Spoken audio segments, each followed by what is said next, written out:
Bonjour Pierre Moscovici. Bonjour. En tant que commissaire européen en charge des affaires économiques, en tant qu'ancien élu de Franche-Comté, quel regard vous portez sur la polémique actuelle, polémique qui a fait suite au veto de la Commission européenne concernant la fusion Alstom-Siemens. Alstom a 3 usines en Bourgogne-Franche-Comté, Belfort, Ornans et Le Creusot. Les gouvernements français et allemands poussaient pour cette fusion, prétextant qu'on allait créer là un champion européen du ferroviaire. Est-ce à dire que Bruxelles ne veut pas de champion européen dans l'industrie ?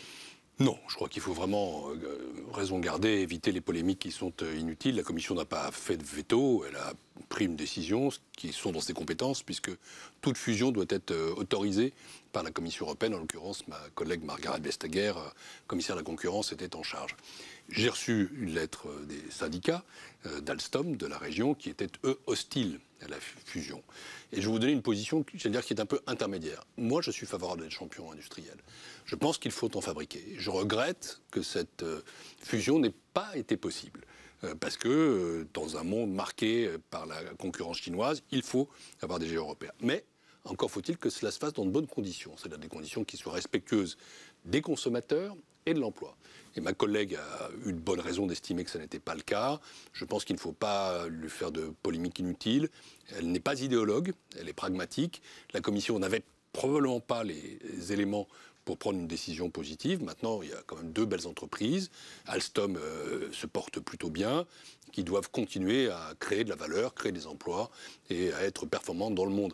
Mais il faudra un jour bouger les règles de concurrence pour faire face à la nouvelle donne mondiale, et notamment à l'emprise chinoise qui n'est pas menaçante dans le court terme sur ce secteur-là, mais qui pourrait le devenir. D'une manière générale, n'y a-t-il pas une facilité en France à toujours dire c'est de la faute de Bruxelles ? Écoutez, moi j'ai un peu fait tous les métiers européens et français dans la politique. J'ai été parlementaire européen, parlementaire national, ministre français. Je suis maintenant commissaire européen et j'ai observé tout le temps cette tendance que je trouve tout à fait désagréable et en plus pas très intelligente. C'est-à-dire que quand ça va bien, c'est nous les Français et quand ça va mal, c'est eux les Européens. C'est une faute, pourquoi ? Parce qu'en réalité, l'Europe, c'est nous. L'Europe, c'est le Bourguignon, le Franc-Comtois, l'habitant de Provence-Alpes-Côte d'Azur, c'est le Français, le Britannique, encore pour quelque temps, l'Italien, l'Allemand. L'Europe, c'est un mélange de tout ça. L'Europe ne nous est pas extérieure.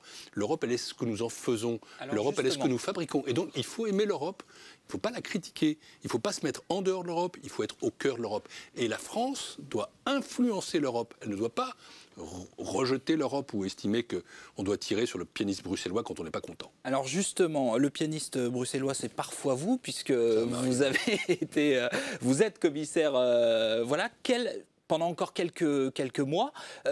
Qu'est-ce que vous retirerez de cette expérience européenne ?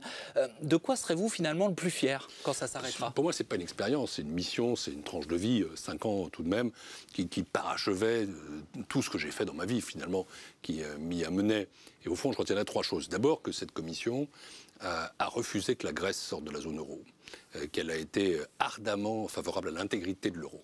Deuxièmement, que cette commission a toujours refusé, et ça, un autre que moi ne l'aurait pas fait de la même façon, l'austérité. Il n'y a eu aucune sanction à l'encontre de l'Espagne, du Portugal, de l'Italie, de la France au cours des 5 dernières années, parce que j'ai toujours considéré qu'il fallait respecter les règles budgétaires, il fallait réduire les déficits, mais sans sanction, qui sont toujours stupides. Et observez que les déficits moyens dans l'Union européenne, ce n'est pas le cas de la France, sont à 0,6 points aujourd'hui, sans qu'il y ait de sanctions. On peut être sérieux sans être austère. Et la troisième chose, c'est que cette commission a lutté de manière plus énergique et plus efficace qu'aucune autre avant elle contre la fraude et l'évasion fiscale. J'ai fait voter 14 directives de lutte contre la fraude et l'évasion fiscale. Il n'y a plus de comptes bancaires secrets en Suisse. Il n'y a plus de rescrits fiscaux qui soient également secrets. Il y a une liste noire de paradis fiscaux. Ça n'existait pas avant et je pense que je pourrais partir de la commission le moment venu en me disant j'ai combattu l'austérité, j'ai combattu la fraude et l'évasion fiscale, j'ai aidé la Grèce à rester là où elle est, au cœur de la zone euro. Et donc je me dirais que le devoir a été accompli, même si, bien sûr, tout n'a pas été réussi. Pierre Moscovici, les élections européennes sont programmées fin mai. Vous aviez proposé, il y a quelques mois maintenant, au Parti socialiste d'être sa tête de liste. On ne peut pas dire que votre candidature ait suscité un enthousiasme énorme. Vous l'avez d'ailleurs retirée par la suite. Quelle liste vous allez soutenir pour ces élections ? Je ne vais pas laisser cette façon de présenter les choses parce que je la crois inexacte. Je n'ai rien proposé au Parti socialiste. J'avais été contacté par le Parti socialiste pour discuter d'une éventuelle tête de liste, qu'en vérité je ne souhaitais pas, parce que j'ai été moi-même déjà au Parlement européen 2 fois. En 1994, ça fait comme 25 ans, et puis en 2004, ça fait 15 ans. J'étais disponible parce que je suis un militant de gauche, et c'est moi-même qui ai décliné parce que le Parti socialiste me semblait incohérent dans ses positions européennes à ce stade. Je verrai pour la suite, je regarderai de manière approfondie ce que sont les programmes des uns et des autres avec un critère. Il faut aimer l'Europe, il faut se battre pour elle, il faut combattre les populistes. On ne peut pas être européen modérément ou à moitié.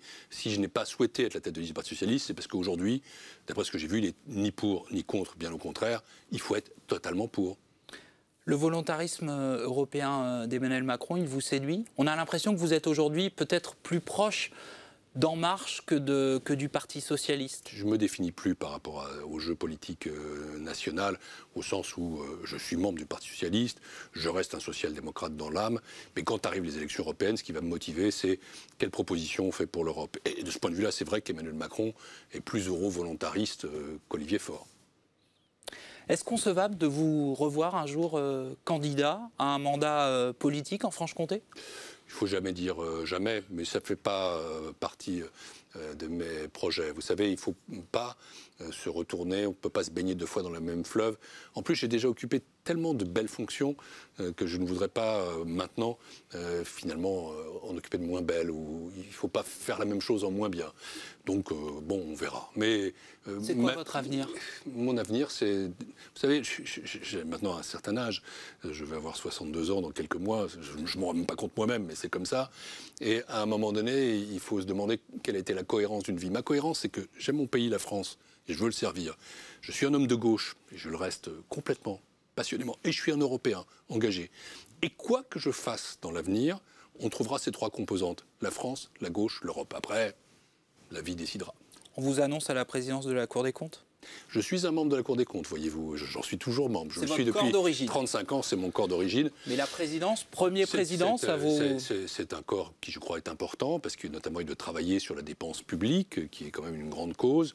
Il doit le faire en contact avec les citoyens. Mais aujourd'hui, je suis commissaire européen, mon mandat n'est pas fini, j'ai encore beaucoup de choses à faire. Il faudra parler du budget français, du budget italien. Il faudra essayer de conclure une taxe sur le numérique. Donc je ne suis pas en train de briguer des postes. J'aime servir. Je ne suis pas candidat à quelque poste que ce soit. Merci. Si ce n'est à servir et servir encore. Servir mon pays et servir l'Europe. Merci Pierre Moscovici d'avoir répondu à nos questions. Merci à vous.